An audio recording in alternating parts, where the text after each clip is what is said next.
Hi, welcome to Cryptid Wilderness Research Podcast. I am Daniel Becker here in Anchorage, Alaska. Joining me as always from Quincy, Washington, my fellow host, Matt Slater. Hello.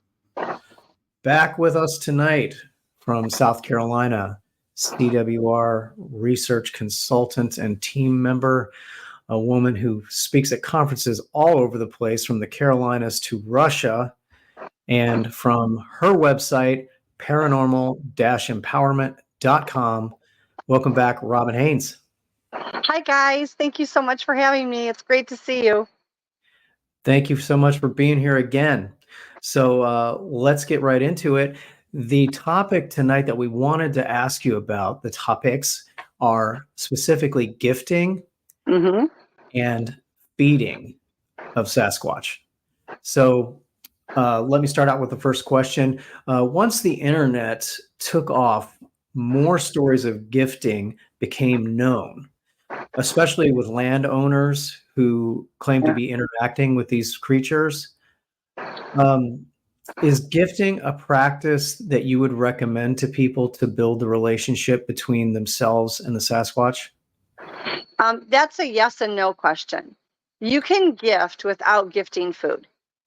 And it's perfectly fine to, when you gift, if you're going to do it on a regular basis, to gift non-food products, okay? Whether it be beads, feathers, white rocks mean friendship to them, those kinds of things. Be careful when you gift crystals, because they can use crystals for various things.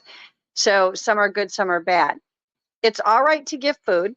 There's not a problem with that, but you don't want to do it on a regular basis, because depending on the group that you're working with is whether or not they get dependent. And you will never feed them enough for them to survive on. It's not even possible. It doesn't matter how much you give them. But it does make it easy for them to get food from you. And so if by chance you have to stop, or, finances don't dictate that you can continue to feed them, it's within the realm of possibility that you can get a very pissed off Sasquatch. And that is not ever fun. Now, I didn't have any guidance. I didn't have anybody to go to. So for years, I had a regular feeding station, and I gifted them every single night food, large quantities of food.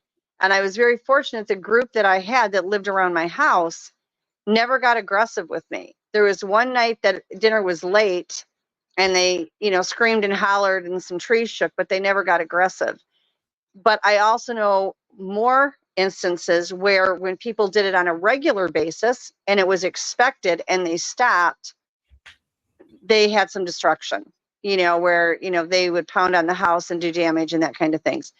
But they get dependent on it. So if you're going to do food, which is okay, you don't do it at the same time, and you don't do it every single day. So they don't expect it. You're doing it out of friendship. You're doing it as a gift. If you want to give something every day, then you go to your non-food products. And there's nothing wrong with just doing the non-food products. It's still a gift exchange. It's a great way to interact with them. It's a great way to feel like you've connected with them, for them to know that you mean no harm. Just when it comes to the food, be very careful. Copy that. Thank you. When it does involve feeding Sasquatch, somebody may inadvertently start doing that. They have a garden, or they leave some stuff out and they wind up having an encounter. Is it something that would be safe to stop right away, as opposed to regularly feeding them at some point and then stopping and then causing a massive problem? Yeah, you can stop it. What I would do is I would taper it off, so they kind of get bored with it, and they're like, there's not enough there. As far as the gardens go, they are really notorious for going and helping themselves to the gardens. Yeah. And 90% of the time, you notice that they don't take everything. They take just enough for what they want, but then they leave some there, and that way they think it's less noticeable. Now, when I had chickens, they went and they were taking all the eggs. And I finally went out one day and I just said, listen, I don't care that you take some. I need some for my children too. And after that, about half of them were left every day for me. So they really aren't trying to take everything, but they will take what they can get. I did a garden at the house here a few years ago, and every morning I would go out there, and there's these gigantic footprints up and down the garden, and they, Like I wasn't going to notice the footprints. And they took various things. And that was fine because I only did it for them. None of the things that were in the garden did I even eat. I had done that for them. And that, I think, when you're talking about a garden, it becomes a little bit different than when you're putting out food. Yeah. In a garden, they're seeing that these are naturally grown. For people that have huge fields of corn or beans or, whatever on a farm, if they think for a second that the Sasquatch aren't going into the middle of that field and helping themselves, they're very sadly mistaken. You'd be amazed how much is taken. And they'll stockpile it for winter. But that's a little bit different than if you are taking food out to them and putting it in a gifting spot every day. Because the plants, they know, are growing. They know that there's a growth cycle and that eventually the plants are going to go away and they're going to wither and die. They're prepared for that. Yeah. But when you're actively taking food out, that is a little bit different because they know that you're the one that's bringing it there. It's not a natural thing there, and they expect you to do it. Now, a lot of them do not have a problem if you stop, but if they get dependent on it, because it's such an easy food source, then it can be problematic. So like if you're going to put out and gift things and you put non-food products out there, every now and then throw some food products out. There's nothing wrong with it. I don't want people to think they can't do those things. If you have an area that you go to and you're going to leave apples when you go because you're randomly there, it's not an everyday, they know they're getting fed at 5 and 6 o'clock at night type thing. Nothing wrong with that. Leave it occasionally. And that's perfectly fine. I do tell people, be careful what you do feed them. Okay. They don't have dentists out there and they all have a sweet tooth. So they love the candies and they love the cookies and all that. Moderation, everybody, moderation. There is no dentist out there.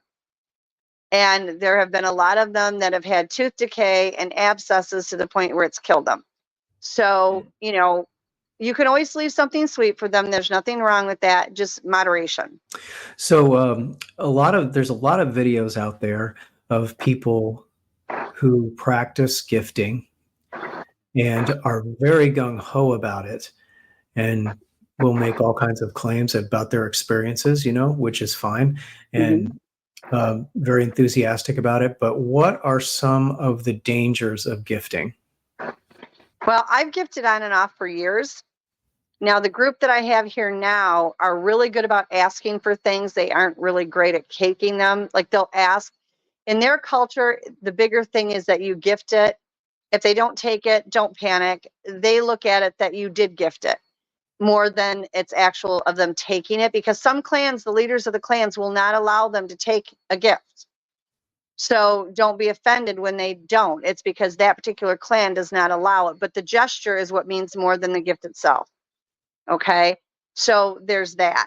But you do have to be careful. You truly do, because depending on which, and we already know that each individual is different, depending on what you're doing, it can be, if you're dealing with one that is a little bit aggressive and demanding and you stop, you do have issues.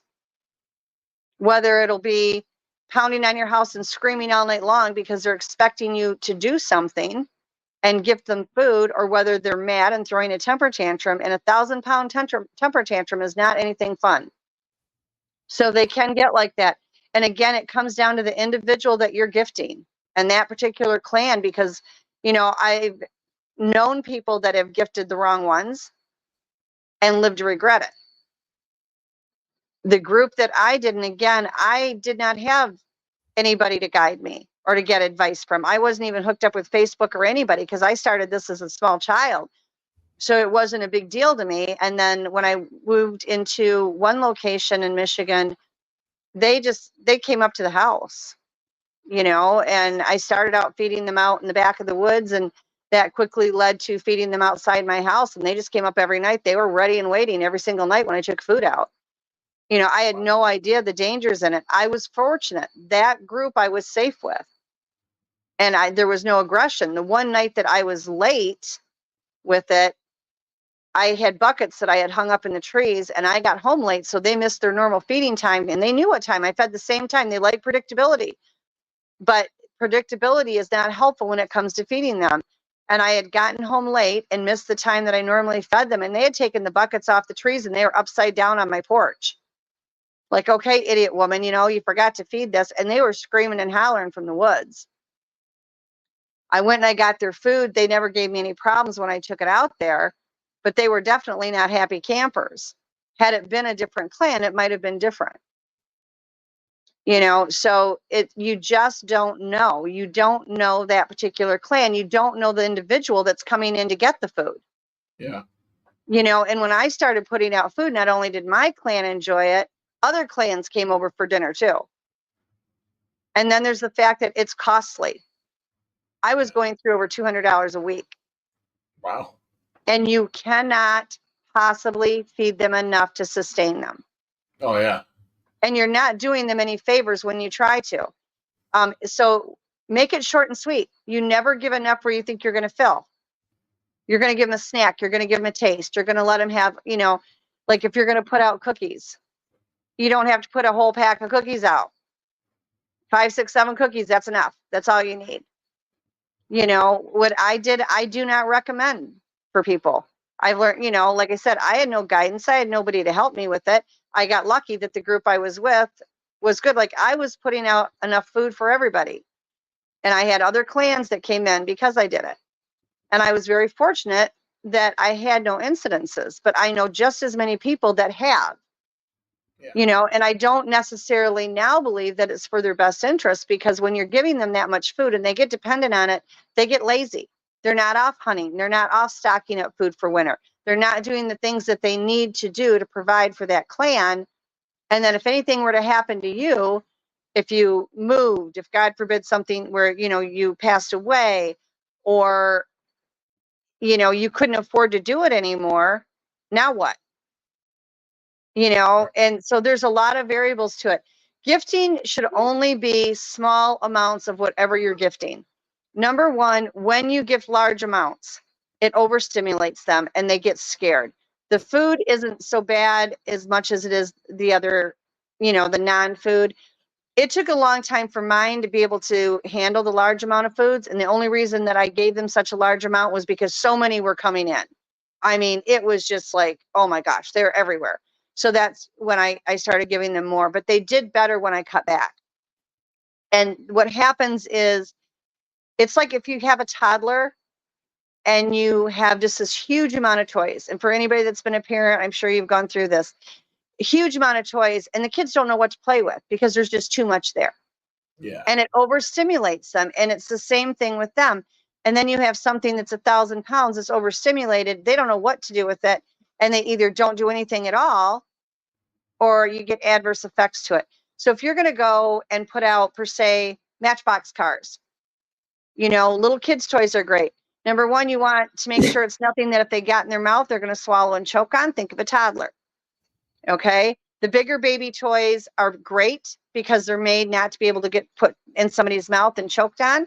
Some of the adults like the marbles, and that's all right, but be careful with the marbles. They can get them in their mouth. But at least, do the smaller ones. So if they do try to swallow it, they're not going to get it lodged. The white rocks mean friendship. They like that. But limit how much you put out at one time. I know people that have put out like 10 little toys at one time. It overstimulates them and they get fearful. They think it's a trap. So if you want the confidence built between them and you, then you're going to go maybe 2 or 3, maybe just 1. Do it gradually. They frighten easily because our people have been so unkind to them. Everything in their mind is a trap. You get these people that interact with them daily, the farmers or whatever. They're used to the farmers having feed and crops. So that's not as frightening to them. They'll go into the barn and they'll steal grain, they'll steal hay, straw, whatever. Or the eggs from the chickens. Those are things that they automatically think are there. But when you step away from that and you have the regular people that are now leaving out certain things, it can be frightening for them. I know people that when they have pizza, they'll go and put the leftover pizza outside. They'll come in and they'll take the pizza. Nothing wrong with that. They love it. But again, that's not on a regular basis. Keep your patterns with the food irregular. I know some people that on a regular basis put out various different foods, and then they get dependent that that's coming. And when they don't, they're hearing it. They're getting the house pounded on. They're getting screamed at. They're getting yelled at because now they're not doing it at the certain time in a certain place and as often as they normally do. And that's where the problems occur. You want your movements when you're working with these beings to be predictable. When you're going out to interact, you want predictability so they know what to expect. When it comes to the food situation, what I've learned in my experience is you actually want the opposite because you don't want them dependent on the food.